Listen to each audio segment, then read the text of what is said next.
तो हमने जो है इसका ग्राफ पढ़ना था। सही है, ये जो हमारे पास इक्वेशन थी इसका हमने ग्राफ पढ़ना था। सही है।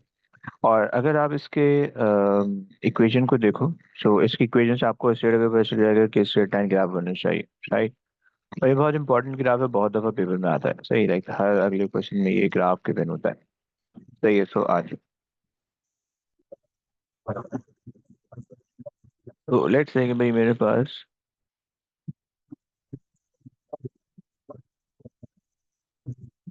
ये ग्राफ है। सही है। और ये मेरे पास है एक्सेलरेशन, और ये मेरे पास है डिस्प्लेसमेंट। राइट। अब तुम देख पा रहे हो इस ग्राफ के अंदर या इस इक्वेशन के अंदर के नेगेटिव साइन है। सही है। तो इसका मतलब है कि ग्रेडियंट आपका नेगेटिव होना है। पॉजिटिव ग्रेडियंट आपको इस तरह से दिखता है और नेगेटिव ग्रेडियंट आपको इस तरह से दिखता है। राइट। और वाई इंटरसेप्ट जीरो है, तो इसका मतलब है कि इसका ग्रेडियंट आपके पास इस तरह से होगा।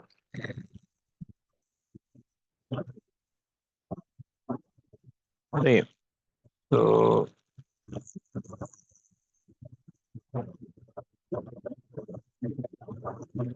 Like from here to hair.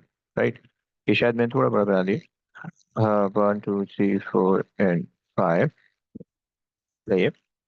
तो ये मेरे पास हो गया x not and this is a not.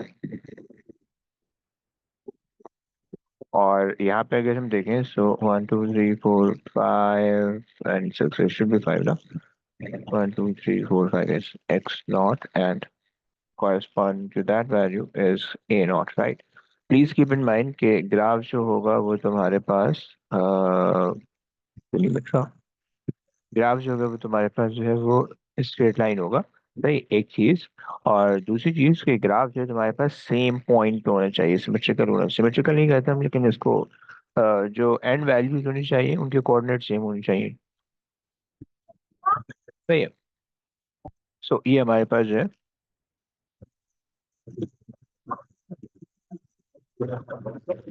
अलग है।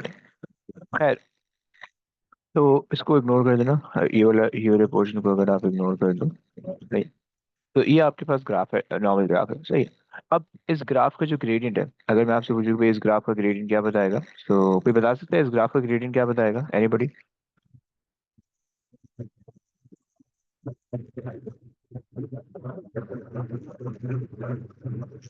यस। -x बताएगा। माइनस एक्स ब्रो, एक्स तो हमने एक्स एक्सिस पे लिया हुआ है ना, तो ग्रेडियंट कुछ और बताना चाहिए। नहीं। तो वो ओमेगा बताएगा फिर। हाँ, वेरी गुड। सही। लो, ग्राफ ही शॉर्ट होगी।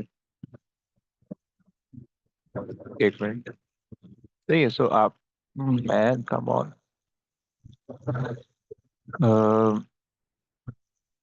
एक मिनट। सही है। तो एक मिनट जरा दोबारा से बना लेते हैं।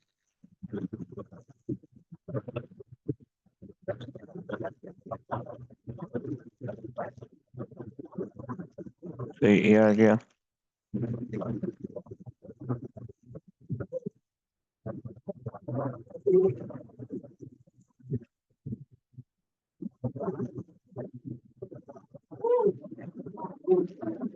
सही है। और एक्स नॉट है, ये ए नॉट है विद नेगेटिव साइन। देन यहाँ पे ए नॉट है और यहाँ पे एक्स नॉट है। सही।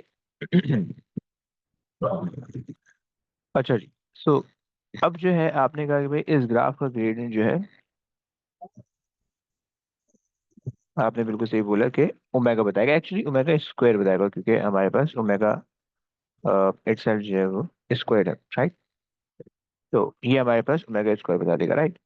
और ओमेगा स्क्वायर की वैल्यू अगर आपको याद हो, या इसका फॉर्मूला अगर आपको याद हो, तो हम क्या देते हैं? 2 पाई अपॉन टी, या फिर 2 पाई एफ। सही। सही है। सो ये बेसिकली ओमेगा के बराबर होती है, ओमेगा की वैल्यू होती है। राइट। अब ये कहाँ से है, ये एक्चुअली पहले चैप्टर का फॉर्मूला है। सो अगर आपको ये फॉर्मूला याद हो देन फाइन, नहीं याद हो तो आप वहाँ जाके देख लो, अगर रट्टा लगा सकते हो तो ये रट्टा लगा लो, वहाँ जाने की जरूरत नहीं पड़ेगी, सही है। सो अगर आपसे क्वेश्चन में कहता है, क्वेश्चन के अंदर ये ग्राफ आपको मेंशन है और क्वेश्चन के अंदर आपसे कह रहा है ग्राफ देके कि आप जो है वो टाइम पीरियड निकाल दो या फ्रीक्वेंसी निकाल दो, so you can use either of the two formula and you can make tea the subject of the equation, और वहां से आप उसको सब्स्टिट्यूट करके सॉल्व कर लोगे, सही है। वैल्यू सब्स्टिट्यूट करके सॉल्व करोगे तो आपके पास आंसर आ जाएगा, सही है। ये था आपके पास इस ग्राफ की एक बिल्कुल बेसिक सेंस थी, सही है। इस ग्राफ की कुछ चीजें, एक तो हमने कहा कि भाई ओके ग्राफ का ग्रेडियंट जो है वो मैं बताएगा, सही है। दूसरी चीज जो है, graph should pass through the origin, right. So graph should pass through the origin, सही, अच्छा। याद रखना प्लीज कि कभी कभार ना वो एक्सिस भी स्वाइप कर देता है, ए को एक्स एक्सिस वाई एक्सिस पे दे देता है, एक्स एक्सिस पे दे देता है और एक्स वहां पे ले जाता है, या कभी कभार जीरो से ग्राफ को ऊपर कर देता है, राइट। सो उसका प्लीज ध्यान रखना, अगर उस केस के अगर उससे अगर ग्राफ आता है तो उस केस के अंदर फिर जिस पॉइंट पे वो इंटरसेक्ट कर रही होगी लाइन, मतलब अगर ग्राफ आपके पास इस तरह से बना हुआ है, सही है, लाइन यू यू पास कर रही है, सही है। तो ये आप मीन पोजीशन लोगे, यहाँ से ऊपर जितना जा रहा है और नीचे उतना जितना आ रहा है वो बेसिकली आपके पास रेफरेंस होगा, सही है। यूजुअली यहाँ पे फिर एक्स दिया हुआ होगा और यहाँ पे ए दिया हुआ होगा, राइट। क्वेश्चन आएगा तो मैं दिखाऊंगा क्या मतलब होगा, सही, और किस तरह से सॉल्व करना है। ओके, दो चीजें हो गई। तीसरी चीज के अम,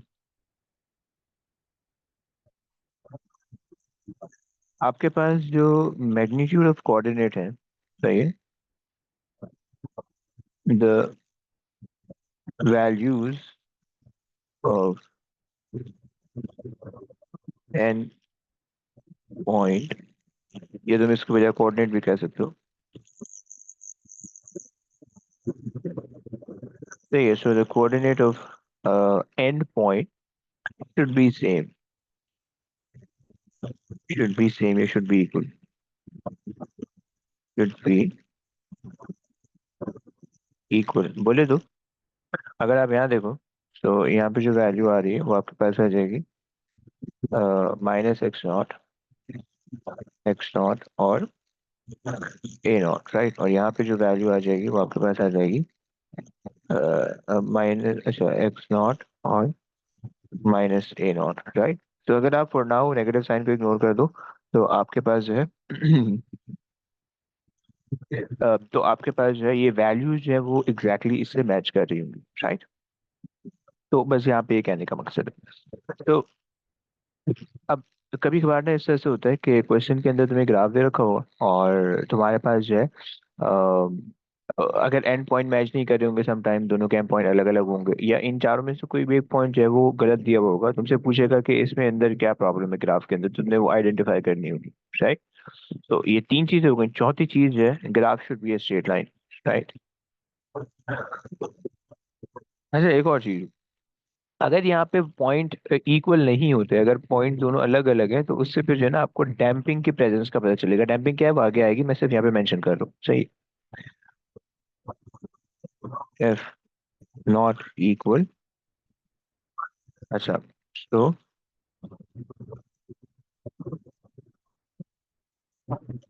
डैम्पिंग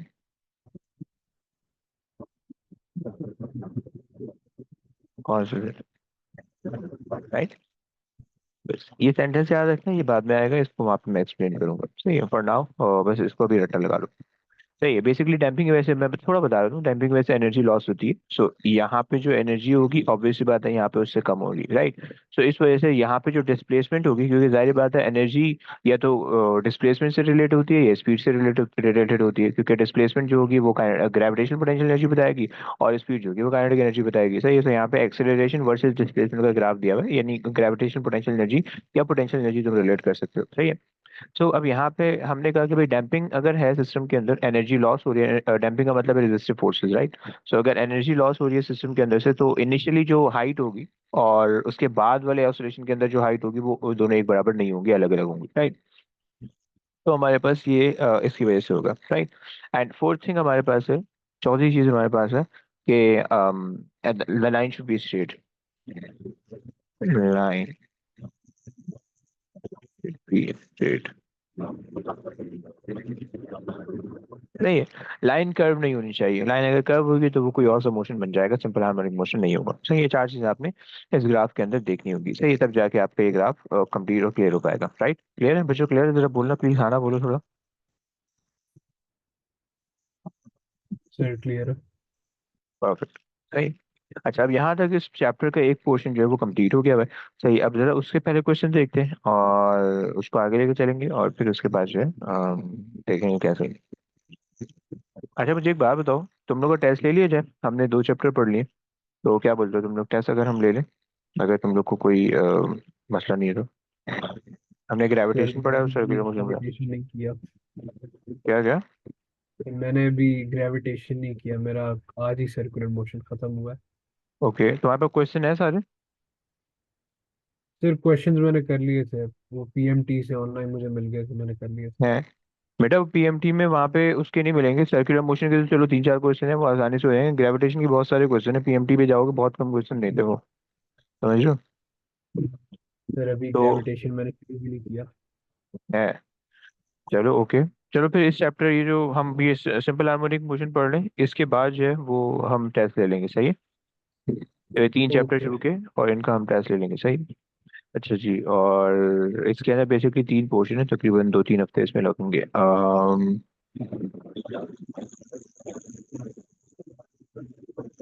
चलो आ जाओ। और जो तुम लोग दूसरे हो बाकी, क्या बोलते हैं, इब्राहिम और अहमद, तुम लोग की क्या रिपोर्ट है? तुम लोग ने ग्रेविटेशन के और ग्रेविटेशनल पोटेंशियल के क्या क्या क्वेश्चन कर लिए? सर ग्रेविटेशन के पुराने लेक्चर्स मैंने देखे हैं, वो मतलब ग्रेविटेशन अभी नहीं हुआ है, मतलब चीज समझ नहीं आया। क्या मतलब, क्यों? नहीं मतलब और समझ आया, बट मतलब बात पे कुछ में मसला हो रहा है।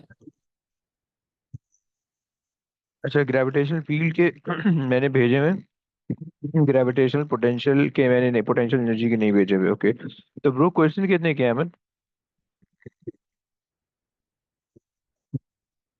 तो सात आठ क्वेश्चन ये करें इसके, मतलब वो भी मतलब मार्क्स स्कीम से हेल्प लेके, तो वो मुझे सही नहीं हुए। मैं एएस तो की वो भी है ना, तो इसलिए। ऐसा कुछ नहीं है बे, और उसके अंदर ऐसे कुछ नहीं है। नहीं मतलब अच्छा। पीएचडी होमवर्क भी है ना मेरा, तो इसलिए। अच्छा, लेकिन ब्रो उसको करो, वरना ये समझ में ही नहीं आएगा, याद ही नहीं रहेगा। और दूसरा कौन था? इब्राहिम। इब्राहिम आपकी क्या रिपोर्ट है? इब्राहिम कहाँ हो? हेलो। हाँ जी। तुम्हारे कहाँ तक हुए क्वेश्चन?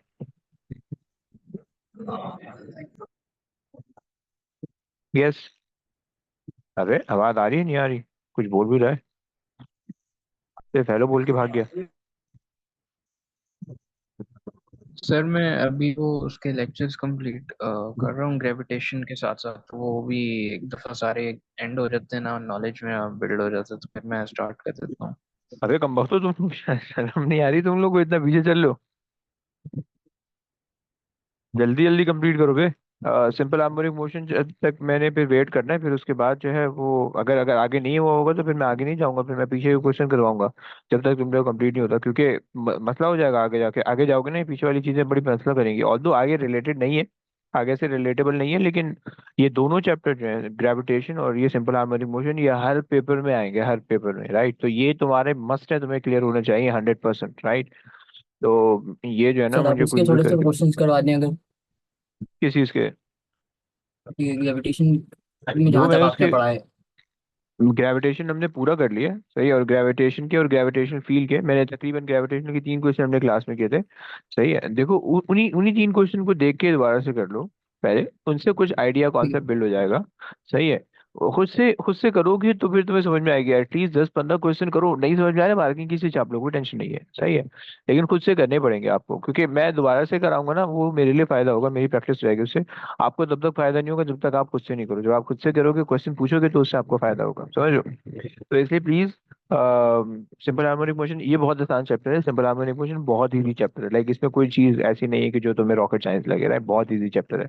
ग्रेविटेशन कैलकुलेशन वाइज थोड़ा मुश्किल है। उसके अंदर बहुत सिली मिस्टेक्स हो जाती हैं, और सिली मिस्टेक ही होती है क्योंकि उसके अंदर स्क्वायर्स और रूट्स बहुत ज्यादा आ रहे होते हैं। सही है। सो ये मसला है। तो इसलिए जो है जल्दी जल्दी कंप्लीट करो ताकि हम जो है आगे मूव कर सकें। सही है। मैं फिर ये कर लेंगे हम कि सिंपल हार्मोनिक मोशन पढ़ाने के बाद फिर P4 रोक देंगे, P5 पे चले जाएंगे। सही है। तो P5 के कुछ क्वेश्चन हो जाएंगे, और फिर उसके बाद जब तक तुम लोग ये भी कर लो। सही है। अगर कोई और मसला होता है तो फिर हम उसके वहाँ पे देख लेंगे, क्या बोलते हैं, पास पेपर इसके कुछ क्वेश्चन कर लेंगे। लेकिन मैंने टेस्ट लेना है इस चैप्टर के एंड पे, मैंने बता दिया अभी। सही है। तो मैंने टेस्ट लेना है, ठीक है और सर। टेस्ट के लिए प्लीज प्रिपेयर करना इन सारे चैप्टर्स को। सही। ग्रेविटेशन के दो दो पार्ट हैं। सही है। तकरीबन 70 क्वेश्चन है ग्रेविटेशन के। सही है। और सिंपल हार्मोनिक मोशन के भी तकरीबन 70-80 क्वेश्चन होंगे। सही है। सो इन टोटल मिला के, जिसको मैंने पार्ट्स पार्ट्स के अंदर डिस्ट्रीब्यूट किया हुआ है, 3 पार्ट के अंदर तुम्हें मिलेंगे। सही है। मौत पूरी नहीं दूंगा, बुखार बुखार दे के तुम्हें मारूंगा। सही है ना, मोहब्बत में। चलो आ जाओ। अच्छा जी। सिंपल हार्मोनिक मोशन का ये पहला पोर्शन जो है, जो ये वाले क्वेश्चन है। सही है। ये तकरीबन हमारे पास जो है सिंपल हार्मोनिक मोशन से रिलेटेड है, जो कि अभी तक हमने पढ़ा है। राइट। तो 2.1 या 3.1 तुम कह लो, हम था हमारा तीसरा चैप्टर है, तो 3.1 ये पूरा एक होगा। सही है। फिर उसके बाद अगला जो होगा वो एनर्जी से रिलेटेड होगा, और फिर अगला जो है वो डैम्पिंग से रिलेटेड होगा, जो कि मैंने शुरू में माइंड मैप बनवाया था। राइट। तो यहाँ पे हमने जो है ना पूरा का पूरा सिंपल हार्मोनिक मोशन को स्टडी करना है, और कर लिया भाई वो हमने उसके क्वेश्चन देखे हैं। सही। आ जाओ। बहुत आसान सा क्वेश्चन है। इसके लास्ट पार्ट को आपने छोड़ना पड़ेगा। अच्छा। सर इसके क्लास नोट भेजिएगा, ए टू के नहीं भेजेगा आपने? क्या चीज़ भेजिएगा? ये क्लास नोट जो आपने बनवाए। ओके। आ जाओ, ये कर लेते हैं। 2005 का क्वेश्चन है। कौन कर रहा है? अब्दुल्ला से करवाते हैं। अब्दुल्ला आ जाओ प्लीज।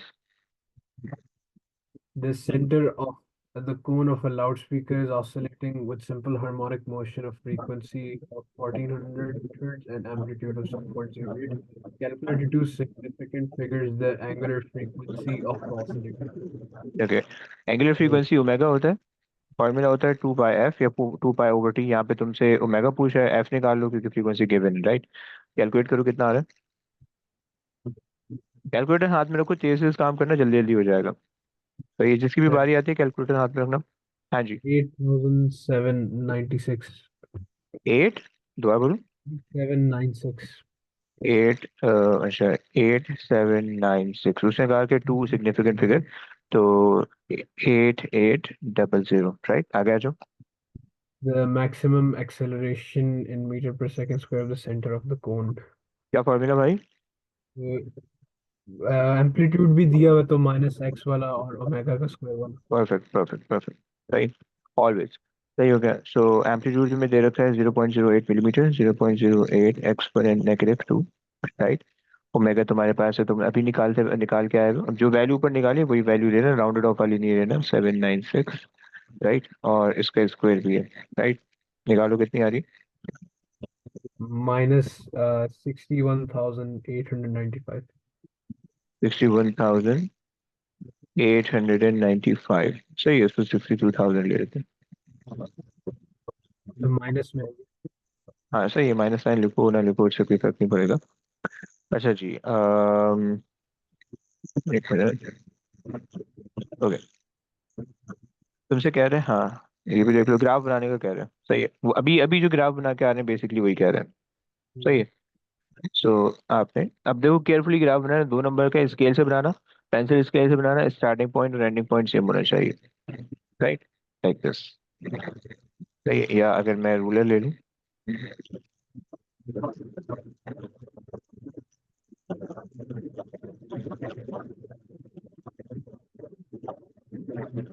सही है। चलो। ओके आ गया please. state the value of the displacement x at which the speed of the center of the cone is maximum. जहाँ पे एक्सेलरेशन मैक्सिमम होगी तो क्या जो फर्स्ट क्वाड्रेंट है ग्राफ का उस पे लेंगे। मतलब? यहाँ पे इधर नहीं सर, या उससे इधर इस इधर जहाँ पे दूसरा मार्क है। है? नहीं बे। अच्छा देखो यहाँ पे कॉन्सेप्ट क्या है, यहाँ पे कॉन्सेप्ट समझो। अगर तुम उसने यहाँ पे दिया हुआ है कि अ कोन ऑफ लाउड, ओके। अब सीन ये है कि लेट से ये आपके पास कोन है लाउड स्पीकर का, सही है, और ये ऑसिलेट हो रहा है, सही है। ऑसिलेशन का मतलब है कि इसने ऊपर जाना है, और ये इसके इक्विलिब्रियम पोजीशन है, सही है, और इसने वापसी नीचे आना है, ऐसे ही होगा। तो ये इसके मैक्स पॉइंट है, मैक्स, ये इक्विलिब्रियम है और ये भी मैक्स है, राइट, ये मिनिमम कह दो, सही है। अच्छा मुझे बताओ, एएससी या ओएससी काइनेमैटिक्स में हम पढ़ते थे कि जब भी ऑब्जेक्ट मैक्सिमम हाइट पे होता है तो उसकी स्पीड क्या होती थी? जीरो। जीरो। तो यहाँ पे इसकी स्पीड कितनी होगी? जीरो होगी, right. v is equal to zero, तो मैक्सिमम स्पीड यहाँ पे जीरो होगी, राइट। यहाँ पे भी जीरो होगी, चाहे ऊपर वाला मैक्सिमम पॉइंट हो नीचे वाला मैक्सिमम पॉइंट हो, दोनों पे स्पीड जीरो होगी, राइट, एक चीज। दूसरी चीज, यहाँ पे जो मैक्सिमम पॉइंट है यहाँ पे एक्सेलरेशन कितनी होगी? जीरो। नहीं बे, अगर तुम बॉल ऊपर फेंक रहे हो, अगर तुम बॉल ऊपर फेंक रहे हो जिस पॉइंट पे उसकी स्पीड जीरो है, क्या ग्रेविटी भी उस पॉइंट पे जीरो होती थी या 9.81 होती थी? ये 9.81 तो वो मैक्सिमम होती थी, राइट। यहाँ पे मैक्सिमम होती है, तो एक्सेलरेशन यहाँ पे मैक्सिमम होगी, राइट। क्लियर हो गया? जी। अच्छा, दूसरी चीज, तीसरी चीज, ये आपके पास जो है मीन पोजीशन पे क्या होगा? सही, अच्छा यहाँ पे डिस्प्लेसमेंट भी मैक्सिमम है, वो आपको पता चल रहा है एरो से ना। सो यहाँ पे जब स्पीड होगी, यहाँ पे स्पीड आपके पास होगी मैक्सिमम, और एक्सेलरेशन होगी zero, right. Clear? Yes sir. तुम अपने पास एक अदद पेंडुलम बना लो याद रखने के लिए, कि अगर आपके पास एक पेंडुलम है, सही है, उस पेंडुलम की मीन पोजीशन ये है, वो पेंडुलम इधर को जा रहा है और वो पेंडुलम इधर को जा रहा है, राइट। तो ये इसके मैक्सिमम पॉइंट है, सही है, ये आपके पास जो है एक्स डिस्प्लेसमेंट यहाँ पे मैक्सिमम है, राइट। एक्सेलरेशन भी यहाँ पे मैक्सिमम है, सही है, लेकिन ऑपोजिट डायरेक्शन में, सही है, ऑपोजिट डायरेक्शन में, सही है, और वेलोसिटी जो है वो यहाँ पे जीरो होगी, राइट। ये चीज प्लीज याद रखना। जैसे अब कोई भी सिस्टम है, कोई भी सिस्टम है, आड़ा टेढ़ा होके उसके अंदर यही कॉन्सेप्ट लगना है, सही है। और यहाँ पे आपके पास डिस्प्लेसमेंट है जीरो, राइट, यहाँ पे आपके पास एक्सेलरेशन है जीरो, यहाँ पे आपके पास है वेलोसिटी मैक्सिमम, सही है। और यहाँ पे भी वही कॉन्सेप्ट है, लेट्स से ये ए है, ये बी ले लो, ये सी ले लो, सो ए और सी सेम होंगे और बी अलग होने, क्लियर हो गया? तो जब भी तुमसे वो मैक्सिमम वेलोसिटी पूछेगा उस वक्त डिस्प्लेसमेंट जीरो होगी, सही है, क्लियर हो गया भाई? जी सर। आगे आ जाओ। Calculate in meter per second this maximum speed. क्या formula? E is equal to x omega x times. Not omega, perfect, सही है। सो एक्स नॉट हमारे पास है 0.08 exponent negative three, right, into 8796, ऐसे ही था। 0.08, हाँ, एक्सपोनेंट, जैसे नेगेटिव थ्री है, नेगेटिव थ्री, अगर आपने नेगेटिव थ्री रखा है तो ये सही होगा, ये मैंने नेगेटिव टू गलती से लिखा हुआ था मिलीमीटर के अंदर था, सही। ये दो जीरो यहाँ पे आ जाएंगे, सॉरी तीन जीरो नहीं होंगे, दो जीरो आएंगे, राइट। और यहाँ पे नेगेटिव थ्री, कैलकुलेट करो कितना आता 6189. है? ओके, 62. 62,000, नहीं भी गलत आ रहा है, यहाँ पे स्क्वायर नहीं करना ब्रो, यहाँ पे स्क्वायर कर दिया हुआ है। स्क्वायर कर दिया, सॉरी। नहीं, 0.70. 0.70, ओके परफेक्ट, चलो आ जाओ भाई। अहमद ये क्वेश्चन आपने करना है। A piston move vertically upward and up and down in a cylinder and is illustrated in figure 4.1. The piston is connected to a wheel by means of a rod that is pivoted at a piston and at the wheel. As the piston moves up and down, the wheel is made to rotate. State the number of oscillations made by the piston during the one complete rotation of the wheel. एक rotation में कितनी oscillation? एक rotation में sir one, अबे एक ही नहीं, oscillation होगी ना, टू, हाँ एक ही एक ही वन। ऑसिलेशन होगी ना, एक रोटेशन एक ऑसिलेशन दोनों एक ही चीज है। चलो आगे आ जाओ। The wheel makes 2400 revolutions per minute, determine the frequency of oscillations of the piston. So sir ये वाला हो जाएगा ना ओमेगा 2 पाई एफ, तो अब इसमें एफ निकालना है। क्यों भाई?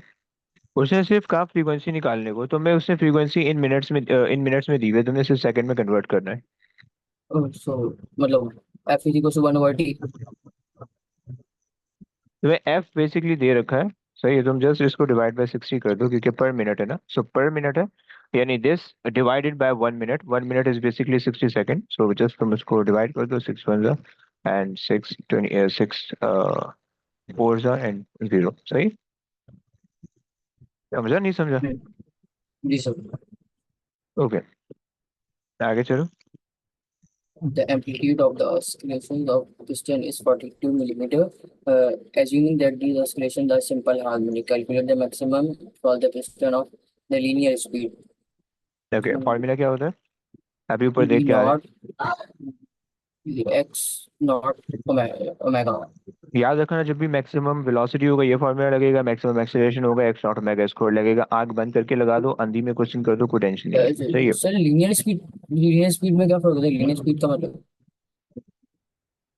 एक्चुअली ये चलो ओके, लीनियर स्पीड बोले तो अगर हम थोड़ा सा चेंज कर दें, लेकिन कोई फर्क नहीं पड़ेगा चेंज करने से। लीनियर स्पीड का मतलब ये है कि जैसे कि ये यहाँ से नीचे जा रहा है तो इसकी इस पॉइंट पे लीनियर स्पीड इधर को होगी, राइट? लीनियर स्पीड जस्ट एक स्पीड होती है, एंगुलर स्पीड ओमेगा होती है, सही है। सो वो बस उसने कंफ्यूज करने के लिए लीनियर का वर्ड ऐड किया, राइट? अच्छा जी, सो अगर हम 42 into 10 to the power -3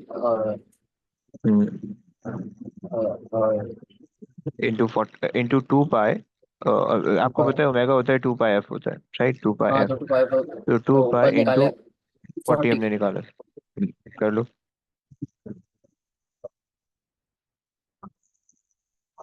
quick.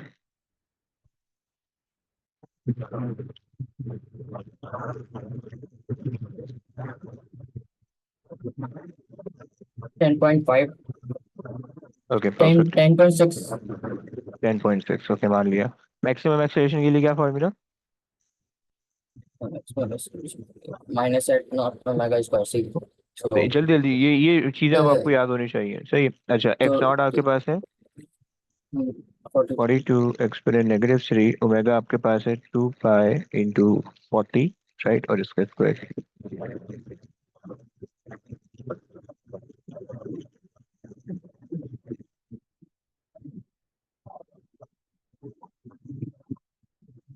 कितना आ रहा है?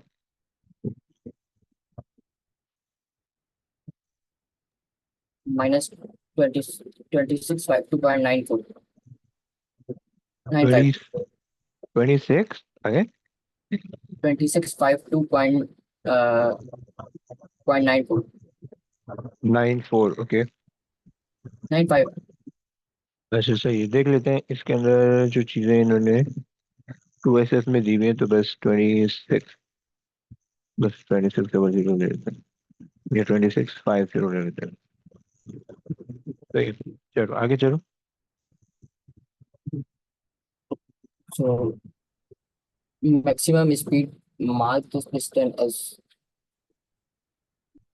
मतलब सर नहीं ना, ओए क्वेश्चन तो पढ़ो। On the figure mark a position of the अच्छा pivot sorry P sorry sorry for, यहाँ से पढ़ोगे for तो the समझ में आएगा। mark the position of the pivot P for the piston to have maximum speed. Mark this position as सही maximum है। acceleration. Mark this position A. So sir ये समझ नहीं आया, बताएंगे? देखो, आपके पास उसने पी कहीं मेंशन किया हुआ होगा, क्या है? पिवट आपको यहाँ पे मेंशन किया हुआ है, सही, ये रहा पिवट, ये रहा पिवट, सही है। अच्छा, अब उसने जो है पिस्टन पे बोला हुआ है कि मैक्सिमम स्पीड कहाँ पे है? सही। अब आपको पता है कि मैक्सिमम स्पीड मिड वाले पॉइंट पे होती है या एंड पॉइंट्स पे होती है? एंड पॉइंट पे होती है। कोई नहीं, ओ यहाँ पे सॉरी, देखो, मेन मिड पोजीशन पे पॉइंट होती पे। है, हाँ सही। हाँ, हाँ तो अब यहाँ पे आपने एक लाइन खींची जो कि मीन पोजीशन है, सही है, और यहाँ पे आपने कहा कि भाई यहाँ इस पॉइंट पे मैक्सिमम स्पीड होगी, राइट? जिसको आपने एस से रेफर ठीक। कर दिया, राइट? और ये जो एंड पॉइंट्स होंगे, ये वाला या फिर नीचे वाला, सही, ये तो ये वाला, या तो फिर नीचे वाला, यहाँ पे आपके पास होगी मैक्स एक्सेलरेशन, सही है, क्योंकि Max एंड पॉइंट्स है acceleration. जिसको आपने ए कहा, सही है। सही हो गया। अब बेसिकली जब ये व्हील घूमेगा ना, तो ये पिस्टन यूं ऊपर जाएगा, फिर वापसी नीचे आएगा, फिर उसके बाद वापसी ऊपर जाएगा, एंड देन सो ऑन, इस तरह से मूव करेगा, राइट, जिस तरह से गाड़ी के इंजन होते हैं, गाड़ी के पिस्टन होते हैं इंजन के अंदर, सही है। खैर, चलो आगे आ जाओ। ओके, आओ भाई ये क्वेश्चन करते हैं। कौन है इब्राहिम, जल्दी आ जाओ।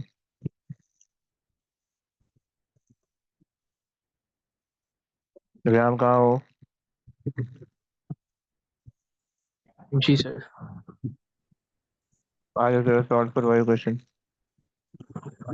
सर ये रीड भी करना है? हाँ जी। Okay. The needle of a sewing machine is made to oscillate vertically through a total distance of 22 millimeters. The oscillations are simple harmonic with a frequency of 4.5 hertz. The cloth that is being sewn is positioned 8 millimeters below the point of the needle when the needle is at its maximum height. State what is meant by simple harmonic motion. दो condition थी, याद करा सकते हो?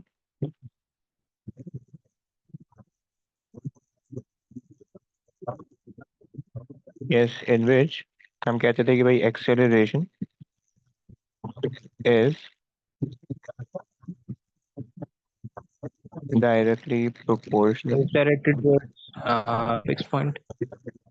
Okay, displacement from the fix point, displacement from the fix point,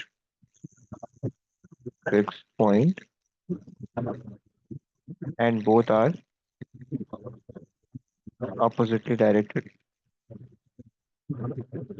oppositely directed, clear? Okay, आगे चलो please.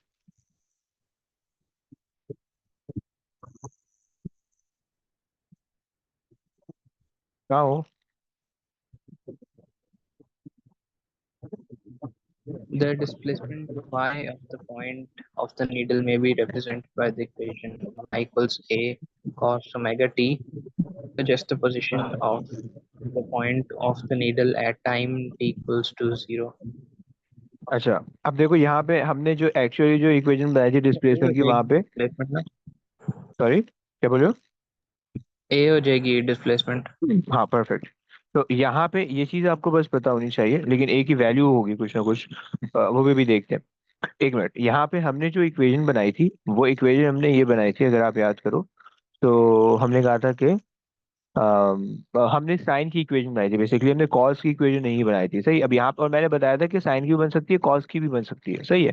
तो यहाँ पे उन्होंने कॉस की बनाई हुई है, सही हो गया। तो अब आपने उस कॉस के हिसाब से वो सोचना है, सही है। तो जो आपके पास जो है, हम्म, अच्छा, सो ए जो है वो आपके पास जो पॉइंट होगा, वो फिर चूंकि एम्पलीट्यूड वाला पॉइंट है, तो ये तो मैक्सिमम पॉइंट हो गया, तो मिनिमम पॉइंट होगा, सही है। सजेस्ट द पोजीशन, तो आप ए के बजाय आप लिख दो कि भाई ये तो आपको वो मैक्सिमम पॉइंट बताएगा, या फिर वो आपको मिनिमम पॉइंट बताएगा। क्लियर हो गया भाई?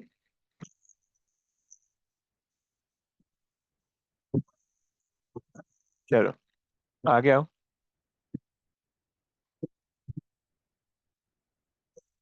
Determine the value of A and omega. हाँ जी, क्या करें? Determine the value of g g. अच्छा, प्लीज कीप इन माइंड कि ए यहाँ पे एम्पलीट्यूड है, नॉट एक्सेलरेशन, सही है।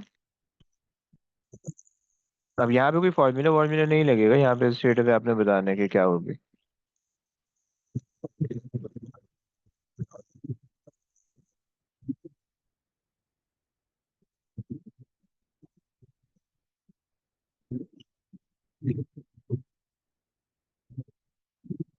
हाँ जी, क्या बोलते हो?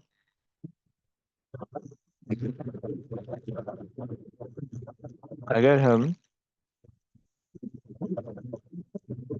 उसने हमसे कहा हुआ है कि the oscillation are made simple harmonic with the frequency इतनी दी हुई है, okay, the cloth that is being swung is positioned 8 meters below the point of the needle when the needle is at its maximum height. सही है जनाब। तो आपके पास मतलब यहाँ से ये ऊपर जा रही है और यहाँ से इसे नीचे आ रहा है। अच्छा 22 क्या था?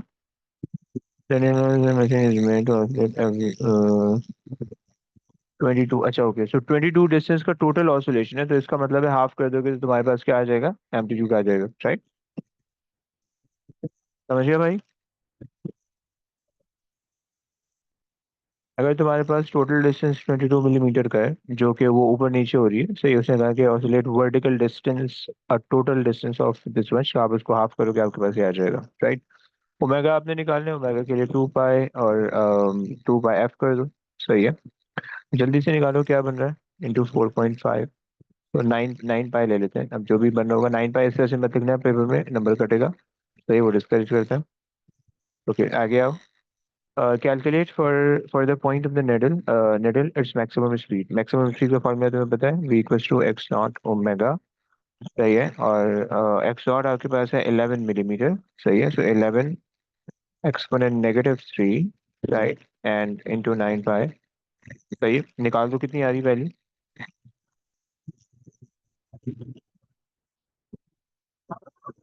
यस।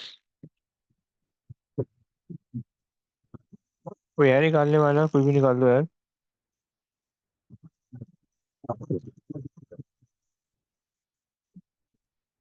सर